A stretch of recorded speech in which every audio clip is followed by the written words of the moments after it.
குலதெய்வ சாபத்தை போக்க என்ன பரிகாரம்?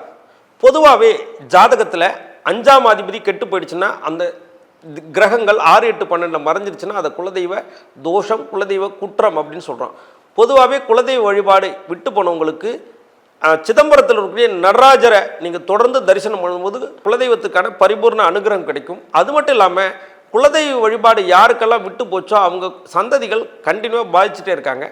உங்களோட குலதெய்வம் பேர் தெரிஞ்சால் போதும், அந்த தெய்வத்தை நீங்கள் தண்ணியிலையோ இல்லை பார்த்தீங்கன்னா மண்ணுலேயோ இல்லை கருங்கல் விக்கிரகத்திலேயோ ஆவாகனம் பண்ணி நீங்கள் வீட்டில் வழிபாடு பண்ணலாம்.